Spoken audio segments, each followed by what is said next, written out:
સ્વામી ઘણી વખત અવારનવાર સફળતા મેળવવા માટે, જીવનમાં આગળ વધવા માટે 3 સૂત્ર આપે છે.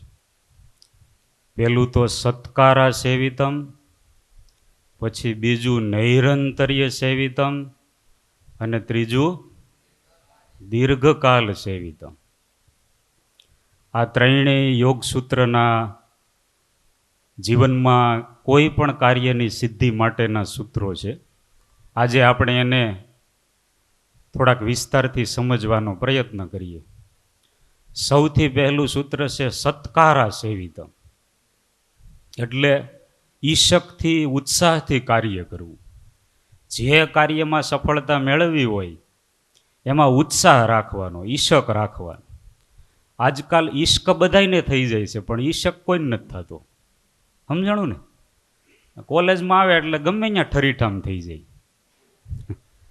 પણ ઈશક કોને કહેવાય? તો અબ્દુલ કલામ સાહેબને જે થયો ને, ઈશક કહેવાય. એ સંશોધનમાં એટલા ઊંડા ઉતરી ગયા કે એને લગ્ન કરવાનું ભૂલાઈ ગયું. અને આ તો હજી કોલેજના પહેલા વર્ષમાં આવે ને ત્યાં નક્કી કરવા માંડે કે આપણા માટે યોગ્ય પાત્ર કયું છે. હવે એને સત્કારા સેવિતમ ના થાય, એને લગ્ન સેવિતમ થાય.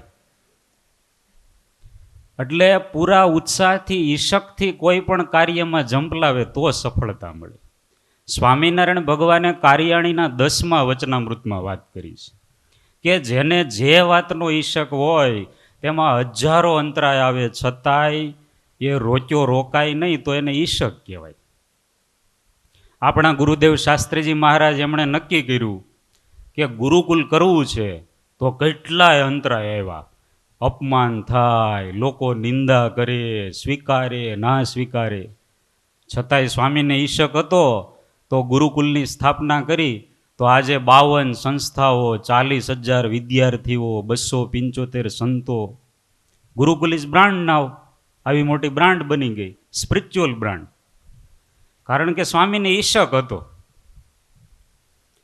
ઈશકથી કરે, ઉત્સાહથી કરે તો થાય. મરતા મરતા કરે તો માણસ મરી ના શકે. હા, એટલે કોઈ પણ કાર્યમાં ઉત્સાહ જોઈએ. આળસ રાખે, પ્રમાદ રાખે તો કાંઈ ના થાય. પરીક્ષામાં પ્રશ્ન પૂછાણો, આળસ કોને કહેવાય? વિદ્યાર્થી આખું પેપર કોરું મૂકીને છેલ્લે લખ્યું, આને આળસ કહેવાય. પછી શિક્ષકે પેપર ચેક કર્યું અને રિઝલ્ટમાં મરઘીના મોટા મોટા 3 ઈંડા હોય ને એવા મીંડા મૂક્યા અને લખ્યું આને આળસનું પરિણામ કહેવાય. એટલે આનાથી કંઈ સત્કારા સેવિતમ કોઈ કાર્યની સિદ્ધિ થાય? આપણી પંચતંત્રની વાર્તાઓ છે ને, એ બધી વિક્રમ વેતાળની વાર્તાઓ, પંચતંત્રની વાર્તાઓ વિદેશની બધી યુનિવર્સિટીમાં ભણાવવામાં આવે છે. એના ઉપર કેસ સ્ટડી થાય છે. એટલે આપણા અહીંના એક ગુજરાતી હતા, એ ફોરેનની યુનિવર્સિટીમાં ભણવા ગયા, હાર્વર્ડ યુનિવર્સિટીમાં. પછી ત્યાંના પ્રોફેસર હતા ને એને ઇન્ટરવ્યૂમાં પૂછ્યું કે તમારા ભારત દેશમાં જે પંચતંત્રની વાર્તાઓ છે એમાં સસલા અને કાચબાની વાર્તા આવે છે, ખબર છે ને? બંને હરીફાઈ કરી, પછી સસલું આગળ નીકળી ગયું. એને એમ થયું કે ભાઈ કાચબો તો હજી ઘણો પાછળ છે, એટલે સસલું સૂઈ ગયું. અને પછી કાચબો આગળ નીકળી ગયો અને જીતી ગયો. આ વાર્તાનો સાર શું છે, આનો મેસેજ શું છે, એવું પેલા ગુજરાતી યુવાનને પૂછ્યું. એટલે આ ગુજરાતી યુવાને કહ્યું એનો સાર એવો છે કે આપણે આપણી ઊંઘ પૂરી કરી લેવાની, હાર કે જીત સામે જોવાનું નહીં. એ તો પછી બધું થાય, પહેલાં આપણે સૂઈ લેવાનું બરાબર. આવી રીતનો આશય રાખે તો એ એના જીવનમાં ક્યારેય સફળ થાય. પણ ઉત્સાહથી કરવું જોઈએ, ઈશકથી કરવું જોઈએ. હૈદરાબાદમાં સુમંતુ પૃથુરાજુ નામનો એક છોકરો, એ જ્યારથી સમજતા શીખ્યો ને ત્યારથી પર્વતના જ વિડીયો જોયા કરે, ટીવીમાં, યુટ્યુબમાં, એના પપ્પાના ફોનમાં. બસ એને પર્વત બહુ ગમે. પર્વત સાથે એને ઈશક લાગી ગયો. નક્કી કર્યું કે આપણે છે ને પર્વતારોહક બનવું છે. તો માત્ર 7 વર્ષની ઉંમરે આફ્રિકામાં કિલીમાંજારો પર્વત છે. આ પર્વત એટલા માટે પ્રખ્યાત છે કે ત્યાં ઠંડી એટલી પડે અને એ ઠંડી સાથે પવનના સુસવાટા એવા બોલે કે ગમે એવો માણસ હોય ને એનું હાડ ચીરાઈ જાય, એવો ઠંડો પવન આવે. પણ આ સુમંતુ નામના છોકરાએ માત્ર 7 વર્ષની ઉંમરે, કેટલા વર્ષની ઉંમરે? એટલે બીજું ભણતો હતો, બીજા ધોરણમાં. આમાં કોણ બીજું ભણે છે? એટલે 8મું બીજી વાર ભણતા હોય એ નહીં, બીજું કોણ ભણે છે? બીજા ધોરણમાં, સેકન્ડ સ્ટાન્ડર્ડમાં. લો, બધા એના કરતાં મોટા છે ને. તો તમે ધારો તો માઉન્ટ એવરેસ્ટ ચડી જાઓ, પણ ઈશક હોય તો. એટલે આણે નક્કી કર્યું કે આપણે કિલીમાંજારો પર્વત ચડવો છે, કારણ કે માઉન્ટ એવરેસ્ટ પર્વત ઉપર ઘણા જતા હતા, પણ આ પર્વત ઉપર કોઈ સાહસ ન કરે, 12 માસ એવું ભયંકર વાતાવરણ હોય. 7 વર્ષની ઉંમરે આ છોકરાએ કિલીમાંજારો પર્વત સર કર્યો અને 5 વર્ષ પહેલા એને રાષ્ટ્રપતિ દ્વારા રાષ્ટ્રીય બાળ પુરસ્કાર આપવામાં આવ્યો. આખા દેશનો બહાદુર છોકરો, હૈદરાબાદમાં જ રહી છે. એને ઈશક જાગ્યો તો કાર્ય થઈ શક્યું. એટલે સૌથી પહેલું સત્કારા સેવિતમ. બરાબર? હવે બીજું આવે છે, થોડાક ટટ્ટાર બેસી જાઓ, કારણ કે બીજું છે નૈરંતર્યમ સેવિતમ. નિરંતર નિત્ય અભ્યાસ કરવાનો. જે કાર્યમાં આપણે સિદ્ધિ મેળવી હોય એની દરરોજ પ્રેક્ટિસ કરીએ તો એમાં સફળ થઈએ. એની વાત પણ સ્વામિનારાયણ ભગવાને વચનામૃતમાં કરી છે. પ્રથમનું 23મું વચનામૃત. મહારાજે એવું કહ્યું કે નાની એવી પાણીની શેર હોય પણ નિત્ય વહેતી હોય તો ધીમે ધીમે ધીમે પાણીનો મોટો ધરો ભરાઈ જાય, આખું સરોવર થઈ જાય. દરરોજ કરે, ભલે નાનું એવું કાર્ય હોય, દરરોજ કરતા કરતા કરતા કરતા સિદ્ધ થઈ જાય. દરરોજ કરવા. તો ગુંદાસરાના મૂળજી ભગત ગુરુદેવ શાસ્ત્રીજી મહારાજના બહુ પરમ શિષ્ય કહેવાય. એમણે ચાતુર્માસમાં નિયમ લીધું કે જમતા જમતા ભગવાન ભૂલાઈ જાય એટલે પછી જમવાનું મૂકી દેવાનું, ઊભું થઈ જવાનું. નાનું એવું નિયમ છે, જમતા જમતા ભગવાન સંભાળવાના, ભૂલાઈ જાય તો જમવાનું મૂકી દેવાનું. શરૂઆતમાં એવું થયું કે અડધેથી ઊભું થઈ જવું પડે, ભૂખ્યું રહેવું પડે, એટલે પછી શરીરને તકલીફ તો પડે. એટલે પછી જમતા જમતા ભગવાન સાંભળવા માંડ્યા. એટલું જ નહીં, ધીમે ધીમે એમને અખંડ ભગવાનની સ્મૃતિ રહેવા માંડી. મહારાજ એમને દર્શન દેવા માટે આવતા. નિત્ય અભ્યાસ કર્યો તો કેવડી મોટી સિદ્ધિ થઈ ગઈ. ડાયરેક્ટ નિયમ લે કે હું દરરોજની 1000 માળા કરીશ તો પહેલે દિવસે જ ફ્લોપ. ઘણી કંપની નથી, પહેલે દિવસે જ ઉઠી જાય. એટલે નાનું એવી શરૂઆત કરવાની, પણ દરરોજ કરવા, તો આપણે સફળ થઈએ. 1896માં કાશીમાં દુર્ગા કુંડ નામનો વિસ્તાર અને ત્યાં કબીર કોલોની, એમાં એક બાળકનો જન્મ થયો. માતા પિતા, મોટી બહેન અને આ બાળક, 4 જ જણા ઘરમાં. પણ પરિવાર ખૂબ ગરીબ. માતા પિતા છે એ મજૂરી કરે, બહુ હાર્ડવર્ક કરે, ત્યારે થોડા ઘણા પૈસા મળે, એમાંથી ઘરનું ગુજરાન ચાલે. એટલે માતા પિતાને એમ થયું કે ભાઈ આપણી આખી જિંદગી તો આ બધું કામ કરવામાં ને એમાં જ વીતી ગઈ, આપણે આપણા છોકરાને કંઈક સારું ભવિષ્ય આપીએ. એટલે એ છોકરાને ઓમકારનંદ ગોસ્વામી કરીને એક મોટા સંન્યાસી હતા, એના આશ્રમમાં મૂકી આવ્યા. 4 વર્ષનો હતો છોકરો હજી. અને એ સંન્યાસી મહારાજને કીધું કે મહારાજ, અમારી પાસે તો એવું કાંઈ નથી કે આ છોકરાને ઉછેરી શકીએ, પણ આ છોકરો આજથી તમારો શિષ્ય, આનો ઉછેર તમારે કરવાનો છે. અને એ ઓમકારનંદ ગોસ્વામીએ આ 4 વર્ષના છોકરાને યોગા શીખવાડવાનું શરૂ કર્યું.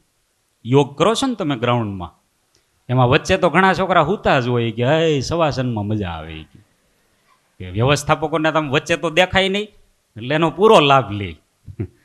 એટલે એટલી ઉંમરે આપણે અઠવાડિયામાં 1-2 વાર કરવા હોય તોય કઠણ પડે. તો આ તો 4 વર્ષની ઉંમરે આ છોકરાને યોગ શીખવાડવાનું શરૂ કર્યું. શરૂઆતમાં હળવા આસન, પછી ધીમે ધીમે થોડીક ભારે આસન, પછી પ્રાણાયામ. અત્યારે એ છોકરો ખૂબ મોટો યોગ ગુરુ બન્યો, એણે યોગની સિદ્ધિ મેળવી. એનું નામ શિવાનંદ બાબા. 3-4 વર્ષ પહેલાં જ રાષ્ટ્રપતિ દ્વારા એમને સૌથી મોટી ઉંમરના સ્વસ્થ વ્યક્તિ તરીકે પદ્મશ્રીનો એવોર્ડ આપવામાં આવ્યો. 126 વર્ષની ઉંમર. શરીરમાં એક પણ રોગ નહીં. અને એવોર્ડ લેવા માટે આવ્યા તો લાકડીના ટેકા વગેરે આમ ચાલતા ચાલતા આવ્યા. એટલે આખો સભાગૃહ, રાષ્ટ્રપતિ ભવન તાળીઓના ગડગડાટથી ગુંજી ઉઠ્યો. આશ્ચર્યની વાત એ છે કે અહીંયા તાળીઓ ના પડી. 126 વર્ષની ઉંમર, 126 વર્ષની ઉંમર, શરીરમાં એક પણ રોગ નહીં, દુનિયાના સૌથી મોટી ઉંમરના વ્યક્તિ. અત્યારે ગમે ત્યાં જાય શિવાનંદ બાબા તો બધા પગે લાગે, સેલ્ફી લેવા માટે બધાની લાઈન થઈ જાય, ઇન્ટરવ્યૂ લેવા માટે પડાપડી થાય. એમને ઇન્ટરવ્યૂમાં પૂછવામાં આવ્યું કે તમારા સ્વાસ્થ્યનું રહસ્ય શું છે? એટલે એમણે કહ્યું દરરોજ 3 કલાક યોગ કરવા. કેટલી કલાક? દરરોજ 3 કલાક યોગ કરવાનો. અને બીજું બાફેલું જ ખાવાનું, તીખું, તળેલું, સ્વાદિષ્ટ, મીઠાઈ, ફરસાણ આવું કાંઈ ખાવાનું નહીં.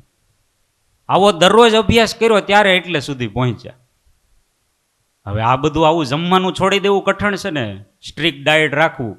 અને એમાંય આપણા ગુજરાતીઓને ભજીયા મૂકે, ભજીયા. ક્લાસમાં સાહેબે વિદ્યાર્થીને પૂછ્યું હળવામાં હળવું ભોજન કયું છે? એટલે વિદ્યાર્થી કહે સાહેબ સાંભળો, સૌથી હળવું પાણી. આપણે પીએ એટલે 15 મિનિટમાં પચી જાય. અને પાણીની અંદર તેલ તરે એટલે પાણીથી હળવું શું? તેલમાં ભજીયા તરે એટલે તેલથી હળવું શું? સૌથી હળવા મળવું ભોજન હોય તો ભજીયા છે. ખૂબ ખાવ, ખૂબ ખાવ, ખૂબ ખાવ. આઈસ્ક્રીમના ભજીયા બોલો. હવે અંદર ભેગું થવાનું જ છે. આ બહારથી ક્યાં શરૂ કર્યું? આ ખાવાનું મળે તો કોઈ મૂકે નહીં. 4-5 જુવાનિયા હતા, એણે નક્કી કર્યું કે આજે રેસ્ટોરન્ટમાં જઈને બરાબર પાર્ટી કરવી છે. અને ગયા ને બહુ જમ્યા, ઓ ખૂબ જમ્યા, ખૂબ જમ્યા. પછી બિલ દેવાનું થયું ને, એટલે એક જણો કે આજે તો બિલ હું જ દઈશ હો. બીજો કે ના ના તારે નથી દેવાનું, હું દઈશ. ત્રીજો કે ના ના હું દઈશ. ચોથો કે ના, ઝઘડવા માંડ્યા. એટલે વેઇટર કે એક કામ કરો, આપણે રેસ્ટોરન્ટની ફરતે છે ને આખું ખુલ્લું ગ્રાઉન્ડ છે, 4 જણા દોડવાનું શરૂ કરો. સૌથી પહેલા જે અહીંયા પાછો આવી જાય ને એને બિલ દેવાનું. 4 ગયા હજી નથી આવ્યા. હવે આ 126 વર્ષ જીવે આવી રીતે દોડતા હોય, આવો નિત્ય અભ્યાસ કરે, બસ ખાવાનો જ અભ્યાસ. એકવાર ક્લાસમાં સાહેબે વિદ્યાર્થીને પૂછ્યું કે પાચન તંત્ર વિશે ટૂંકમાં સમજાવો. વિદ્યાર્થી કહે જમણા હાથથી શરૂ થાય અને ડાબા હાથથી પૂરું થાય અને પાચન તંત્ર કહેવાય.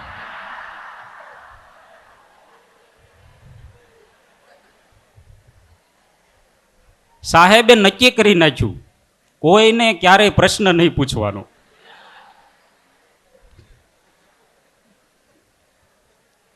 આનો જ અભ્યાસ કર્યા કરે એ યોગ ગુરુ બને, ભોગ ગુરુ થાય.